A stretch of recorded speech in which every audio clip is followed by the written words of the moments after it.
मातृभूमिका सम्पूर्ण शुभचिन्तकहरूमा मेरो नमस्कार। यो जेनजी आन्दोलनले ल्याएको जुन उपलब्धि हो यो ऐतिहासिक अद्वितीय ऐतिहासिक उपलब्धि हो।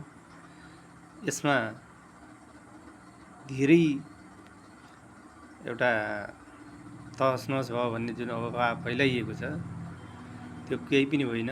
जुन तहसनहस हुनुपर्ने थियो त्यो अझ भइसकेको छैन, किनकि जेनजी आन्दोलनले एउटा सोच बनाएर जुन गरेको थियो त्यो अहिले पुरा हुन सकिरहेको छैन।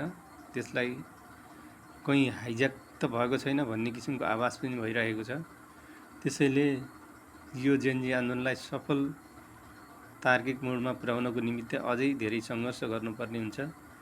त्यसैले सब देशैभरिका जेनजी भाइ साथीहरू र अन्य उहाँहरूभन्दा अघिल्लो पुस्ताका साथीहरूको पनि साथ र सहयोग लिएर तपाईँ हामी अगाडि बढेनौँ भने भविष्यमा यी बुवासाहरूले फेरि मन्टो उठाउनेछन् र तपाईँ हामीहरूलाई नै एउटा पहिलेकै जस्तो स्थितिमा पुर्याउने कोसिस गर्नेछन्।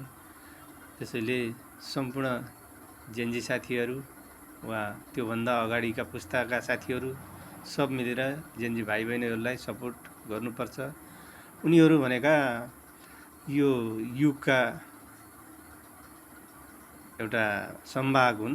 तिनीहरूले यो इन्टरनेटको सुविधा, यो टेक्नोलोजीको सुविधाका साथसाथ जन्म लिएर तिनीहरूले त्यसैसँग हुर्केको हुनाले विश्वमा भइरहेको तरक्कीको मध्यनजर गरेर उहाँहरूले जुन एउटा परिकल्पना गरेर देशलाई अन्य देशको दाँजोमा पुर्याउनको निमित्त, यहाँका जनताहरूको सुख शान्ति र अमनको निमित्त जुन आवाज उठाउँदा सयौँजना भाइ बहिनीहरूले शहादत प्राप्त गर्नुभएको छ, उहाँको रगतको सम्मानको निमित्त पनि हामीहरूले यसलाई साथ दिएर अगाडि बढ्नुपर्छ। हस्त, धन्यवाद।